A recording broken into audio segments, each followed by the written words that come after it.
My wife cheated on me. I left without a trace, but a year later she came back and begged for forgiveness and a second chance. After discovering my wife's infidelity, I packed up and moved to the hills. I'm not entirely sure why I'm writing this, but maybe sharing my story will help someone else now that everything is behind me and I've moved forward. After being married for a little over 3 years, I found out about my wife's affair in February 2018. My job was contract-based, sometimes requiring me to travel frequently, but it also allowed me to work remotely whenever I returned. I was a director at a technical sales firm, while my wife held a highly lucrative position. Though our work schedules had started to strain our relationship, her late hours increasing and my business trips keeping me away, we still had what I considered a solid marriage. Background: 5 years earlier, at a cookout hosted by a mutual friend, I met the woman who would become my wife, now my ex. From the moment we started talking, we hit it off. To be honest, I felt incredibly lucky to be with someone so beautiful and articulate. Somehow, my rugged, no-nonsense personality appealed to her. After just a few weeks of dating, we were completely infatuated. Whenever we met at each other's apartments, clothes barely stayed on. 18 months later, we tied the knot and moved into a spacious apartment while saving for a house. Things started shifting around the 3-year mark. Even though I still loved her, I began noticing how she would pick fights over trivial matters. Whenever I brought up her constant late nights or frequent work events, she would fly into a rage. Since she was climbing the corporate ladder, she insisted it was just part of the job, something she had to do to get ahead. She also made it clear that, because I traveled for work, I had no right to question her schedule. But in reality, I was only gone for short trips, 3 or 4 days every 5 weeks or so. To keep the peace, I even offered to cut back on travel. But our arguments just went in circles, never reaching any resolution. Looking back, I had no idea she was cheating. Aside from our declining intimacy and her constant late nights, I never suspected anything. I assumed she was just worn out from work. But constantly being turned down when I tried to initiate intimacy definitely chipped away at my confidence. She had a separate phone for work, which she might have been using, but I never saw her sneaking texts like I had read about in other stories. She also spent a lot of time in our spare bedroom, which doubled as her home office. By September 2017, her late nights had turned into entire evenings spent at work events. At first, it was once a week, but soon it became 3 or more nights. I'm not naturally jealous, but I knew she was in an environment where she would undoubtedly attract attention. Since she mostly dealt with male executives, I figured she had to fend off her fair share of advances. But she always seemed completely focused on her career, so I never questioned it too much. The first time I truly suspected something was off was about a month before everything unraveled. One evening, she had stopped by the grocery store before coming home, and she asked me to help carry the bags inside. As I reached into the back seat of her car to grab some items, I noticed something pink shimmering just beneath the front passenger seat. I pulled it out. It was one of her bras. I knew it was hers because she always bought the same brand from a particular store. Thinking back, I realize now that the bra was a massive red flag. She had a habit of taking it off first whenever she was in the mood, but finding it there under the seat of her car made my stomach turn. I had no explanation for why it would be there, and the moment I saw it, I felt physically ill. My heart pounded so hard that I nearly blacked out. When I brought the groceries into the kitchen, she looked at me and asked if I was okay, saying I looked like I had seen a ghost. I just ignored her comment. It took every ounce of willpower I had to hide what I was feeling that I fought to keep my emotions in check, doing everything I could not to look shaken or betrayed. But inside, I was unraveling. That night, and all through the next day, my mind ran in circles, trying to piece together anything I might have missed. Aside from a bra, I had no solid proof, but something in my gut told me I wasn't imagining things. She worked downtown in a big office building, and we lived in a fairly large city. It wouldn't be easy to track anything down, and honestly, I wasn't sure I wanted to. For a brief moment, I considered that maybe, just maybe, I was overreacting. So I pushed the idea of an affair to the back of my mind and made a last-ditch effort to fix whatever had been slipping between us. That Friday, I went all out. I cooked an incredible dinner, set the table with our best dishes, silverware, and candles. I even bought a nice bottle of wine and a bouquet of flowers. When she walked through the door, as usual, she was in a rush. I smiled and gestured toward the table, expecting at least a glimmer of appreciation. Instead, she barely glanced at it before sighing and saying she had to meet her co-workers at a nearby bar. "I need to take a quick shower first, but I can have a small bite with you before I go," she added. My stomach dropped. I went completely silent, my insides twisting up in a way I hadn't felt before. I won't even try to describe the rage boiling inside me at that moment. I had hit my breaking point. While she showered, I grabbed my work phone and tossed it onto the back seat of her car. It was a gamble, but I had been thinking about using my personal phone to track it for a while now. Then I walked back inside and threw the food and flowers straight into the trash. When she came out of the bathroom, looking as stunning as ever, she smiled and said, "All right, let's eat." "Never mind," I muttered. "Go out with your friends." She shot me a strange look. "Are you mad?" "I'm just sad," I admitted. "You never want to do anything with me." Her face twisted with irritation, and she let out a sarcastic laugh. "You have the shortest fuse," she scoffed. "Stop acting like a child." I stood there, letting everything settle. I had planned a whole night for us, and she couldn't even be bothered to stay. She just smirked at me before storming out. The second she was gone, I grabbed my phone and started tracking my work device. It led me straight to her usual bar, about 20 minutes away. I drove there, parked across the street, and waited. It felt like I was turning into some kind of stalker, but I needed to know. About an hour later, I saw her walk out of the bar with a man, tall, well-dressed, looking like one of those corporate executives she worked with. He pulled her close and kissed her right there in the parking lot. Everything inside me shut down. My stomach clenched so hard I thought I might throw up. Then, hand in hand, they walked to another car and got in together. I followed them. I already knew where this was heading, but I still kept driving behind them, my hands gripping the wheel like a vice. 10 minutes later, they pulled into a hotel parking lot. I watched as they stepped out, laughing, looking at each other the way she used to look at me. I had seen enough. My vision blurred with rage as I slammed my fist against the steering wheel over and over until my knuckles stung. Something inside me completely snapped. I don't know if I blacked out or just lost myself for a moment, but when I came back to my senses, I was already driving, out of town, out of that nightmare. The further I got, the more my head spun. Anger, humiliation, betrayal. It all crashed over me like a wave. I hated myself for crying, but I couldn't stop. About 30 miles outside of town, I spotted a small roadside tavern and pulled in. I needed a drink. Hell, I needed 100 drinks. I sat at the bar, staring blankly ahead, when the bartender, a woman with kind eyes, took one look at me and said, "Rough night?" I let out a half-hearted chuckle. You could say that. A man took the stool beside me and struck up a conversation.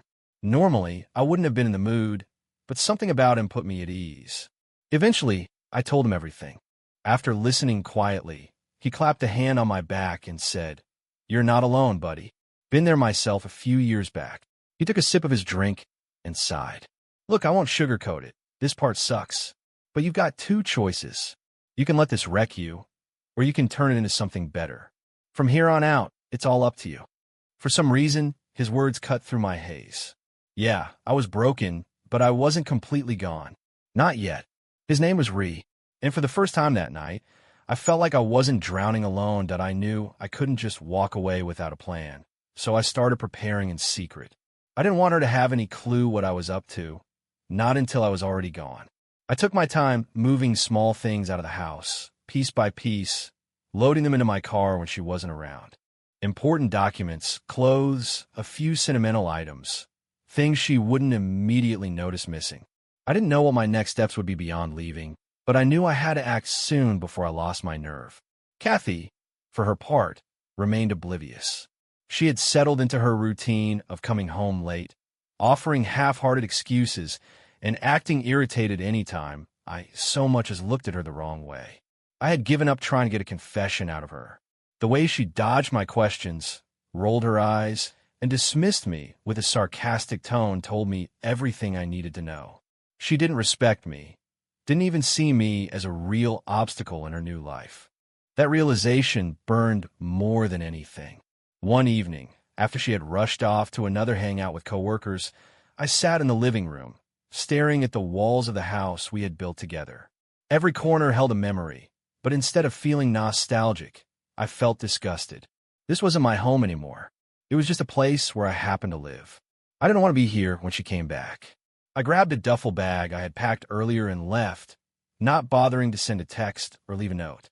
I drove straight to the trailer, where Rhea had already set things up for me. He greeted me with a knowing nod and handed me a beer. "Figured you'd be here sooner or later," he said, leaning against the side of the trailer. "No regrets?" "None," I replied, taking a long sip. That night, as I lay on the small bed in my new home, I felt something I hadn't felt in a long time. Relief. I had been waiting for this confession all along, yet it didn't bring me any relief. Instead, it made me feel even more disgusted. She called it a mistake, like she had just tripped and fallen into another man's bed. She admitted to being involved with someone at work, but somehow it was my fault. I was absent. I was too focused on other things. She had planned to end it, like that made any difference now. I didn't respond. I just stared at the message, letting the words sit there. She kept sending more.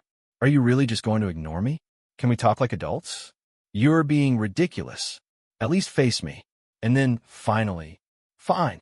If this is how you want it, don't expect me to wait around for you. Wait for me." Like she hadn't already moved on the moment she decided to cheat. Like she hadn't already made her choice. I didn't bother replying. There was nothing left to say. By the end of the week, the messages started slowing down. Then they stopped completely. Maybe she had finally given up, or maybe she had just convinced herself of whatever lie made it easier to live with what she'd done. Either way, I didn't care. I stepped outside my trailer and took a deep breath of the mountain air. For the first time in a long time, I felt like I could breathe again. The weight that had been sitting on my chest for months felt a little lighter. I walked toward the edge of the property, looking out at the land. It was quiet, peaceful. No lies, no manipulation, no more pretending. Just me in the open space. Over the next few days, I focused on making the trailer feel more like home. I cleaned it up, rearranged some things, and even made a list of small repairs I wanted to take care of. It gave me something to do, something to focus on besides the mess Kathy had made of our marriage. Rhea stopped by to check in, bringing some extra supplies. "How's it feel being a free man?" he asked, leaning against his truck. I let out a breath, running a hand through my hair. "Weird. Good, but weird. Yeah, it'll be like that for a while. You did the right thing, though. No point in sticking around for someone who doesn't respect you." I nodded. I knew he was right, but it would take time for that knowledge to fully settle in. The habit of being married, of thinking of myself as part of a couple, was still there. But at least I had started to move forward. Later that evening, my phone buzzed again. This time, it wasn't Kathy. It was her mother. I debated ignoring it like I had the other calls, but for some reason, I picked up. "What happened between you two?" She asked immediately. "Why don't you ask your daughter?" I replied flatly. There was a pause. Then, in a quieter voice, she said, "She told me you left, but she won't say why. She just keeps saying she made a mistake and that you won't listen." I let out a humorless laugh. "Yeah, well, some mistakes cost everything." She sighed. "I don't know what she did, but she's a mess. She won't eat. She won't talk to anyone. She's not handling this well." I shook my head. "That's not my problem anymore." Another silence. Then she finally said, "I guess not." She didn't argue. She didn't try to defend Kathy or convince me to go back. Maybe she knew, deep down, that there was nothing to fix. We said a brief goodbye, and I hung up. I sat there for a while, staring at the phone in my hands. Maybe a part of me had expected some kind of closure from that conversation, but there was none, just more proof that Kathy had never thought this would actually cost her anything. She was wrong. Somehow, it only made me detest her more. Why was she incapable of telling the truth? Even now, after everything had crumbled, she was still grasping at half-truths and excuses, still trying to manipulate me into feeling guilty for her mistakes. But I didn't have any dreams about a future with this woman. Not anymore. And mistakes don't last for 6 months, 8 months, or a year. Her pleas for me to return and work on our marriage started off desperate, then slowly turned pitiful. At first, it was the usual regretful messages, full of promises that meant nothing. Then came the dramatics, claims that she couldn't eat, couldn't sleep, that she was lost without me, that if I just gave her a chance, we could fix everything. I refused to respond. Even after she finally stopped bothering me for a few weeks, I didn't let my guard down. I didn't want her finding out where I lived. I didn't want her snooping around my life, peering into the only piece I had left. My new home, this quiet, simple life I was building, was my haven, and I wasn't about to let her ruin it. But of course, she didn't just let go. When the begging didn't work, the tone shifted. The messages turned nasty. You're a coward. You refuse to even speak to me. You have no regard for us. Come home. Please. We need to discuss this. Where are you? At least let me visit you. Paul, please, let's chat and make things right. Damn it. They went on, an endless loop of guilt-tripping, emotional manipulation, and empty justifications.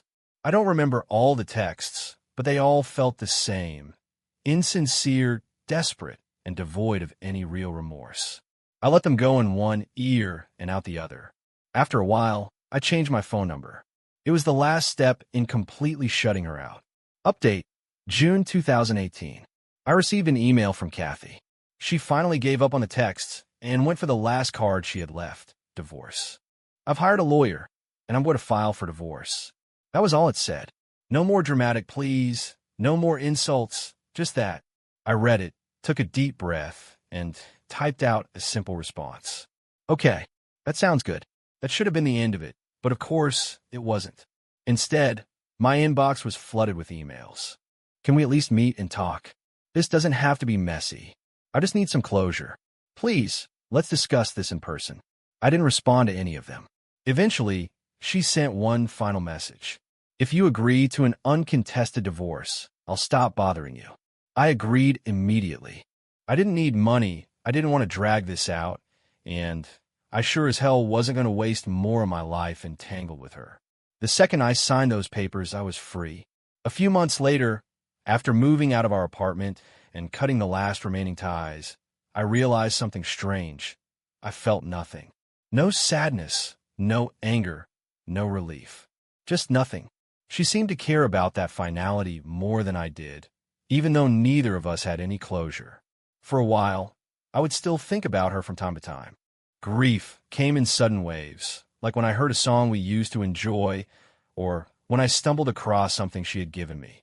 But as the months passed, those moments became fewer and fewer, until one day, they stopped completely. Update 2. Now that I'm officially divorced, life is better than ever. Ironically, I've started seeing someone.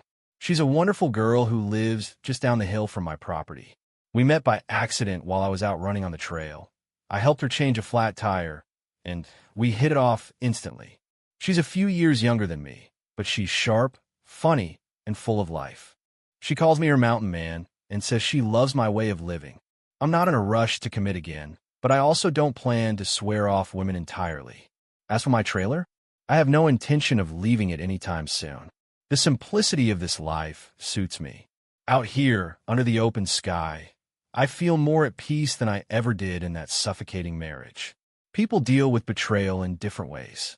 I was lucky I got out before kids were involved, before a decade of my life had been wasted. I made the right choice. If you're going through something similar, don't let it consume you. Keep moving forward. Life gets better. I've revised this post about 5 times to make it readable, but I also have an update on my ex-wife. Update 3. I was worried Kathy might try to find me after I disappeared from her life, and unfortunately, I was right. A few weeks ago, I was at a coffee shop in a nearby town, the same one I always visit when I need Wi-Fi. It had been months since I last thought about her, and for the first time in a long time, she wasn't even a blip on my radar. And then, out of nowhere, I saw her. She was standing near the counter, scanning the room. I felt my stomach drop. I wasn't sure if she had seen me, but I wasn't about to take that risk. I grabbed my coffee, kept my head down, and walked out. I told myself it was a coincidence, until it happened again. Update 4. This past weekend, I went into town for groceries and stopped at my usual coffee spot. I was sitting there, working on some paperwork, when I heard it Paul. My entire body tensed. I turned, and there she was. Kathy, standing across the street, waving at me. For a second, I just stood there, frozen.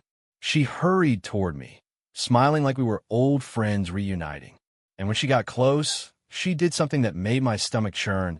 She reached out like she was about to hug me. I held my arms up, palms out, stopping her in her tracks. She looked hurt. I've been looking for you, Paul. Ever since I heard you moved here, I wanted to see you. Can we talk? I felt like an animal trapped in a cage. After a long pause, I exhaled and muttered, fine. Let's find a table or something. 5 minutes. She immediately jumped on that. Can we go to your place? I laughed bitterly. Absolutely not. She hesitated, then nodded, following me down the street.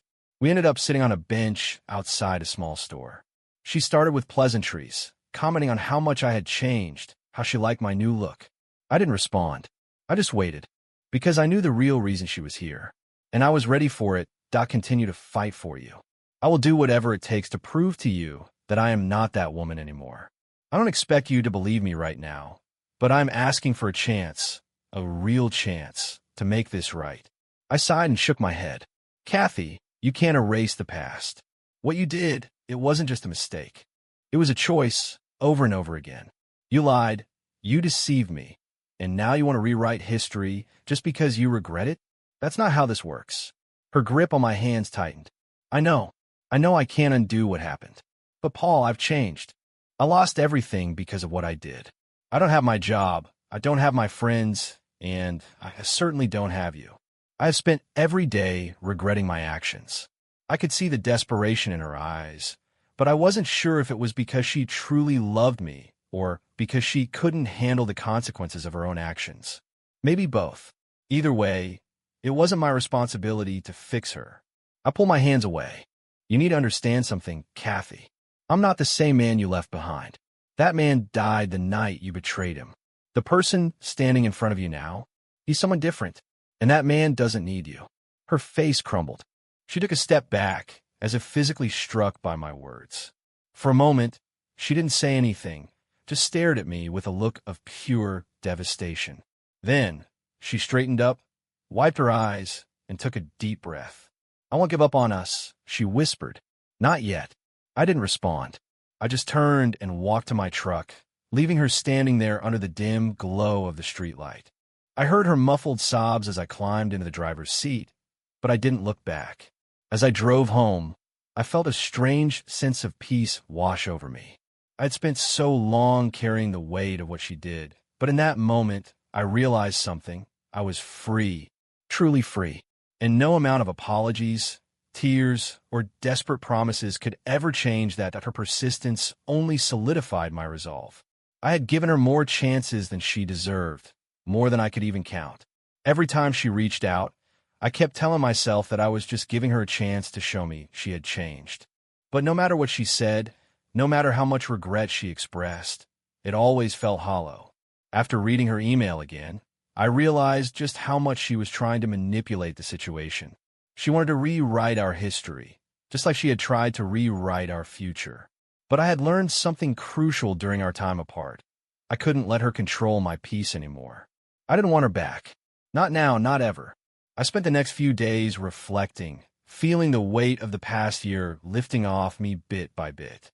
I was proud of how far I had come, how much stronger I had become. The quiet, simple life I had built for myself was my sanctuary. My days no longer revolved around her lies and deceit, and that was freedom. When the email came in, her words were once again filled with promises of change, but they didn't move me. I had long since stopped hoping for her to come back and fix things. Instead, I focused on the life I was now creating, one that didn't include her, one that was mine. I sent my final response with a sense of finality. You made your choices, and I made mine. I'm happy with the direction my life is going, and it doesn't involve you. It was hard, but it was the right decision. The more I read through her responses, the clearer it became. She hadn't changed. She was still trying to control the narrative, still trying to manipulate me into feeling sorry for her, into feeling like she deserved another chance. But I wasn't that person anymore. I wasn't the fool who believed her empty words. She said she was moving away to a new state, trying to convince me to join her, but that only made me more certain of my decision. If she really had changed, if she truly respected me, she wouldn't be trying to manipulate me with promises of starting fresh. As her emails became more desperate, I couldn't help but feel a twinge of relief. Soon, I wouldn't have to deal with her at all. Soon, she'd be gone. I wasn't sure if she'd move on and find happiness, or if she'd repeat the same mistakes with someone else. But that wasn't my problem anymore. She had made her bed, and now she would lie in it. As I wrapped up my last correspondence with her, I felt at peace. I had learned that the only person I needed to forgive was myself. The only person who could fix my life was me. I've been able to do just that. My life is mine, and I'm not letting anyone take that away from me again. So, to anyone reading this, take control of your life. Let go of the past, no matter how hard it is. You are worthy of peace, and you are strong enough to move forward. Don't let anyone dictate your happiness. Live for yourself. And as for her, I hope she finds what she's looking for, but I know I won't be there to witness it. Thanks for reading. If you found this story insightful, please subscribe and hit the notification bell for more updates on real-life stories that unfold in unexpected ways.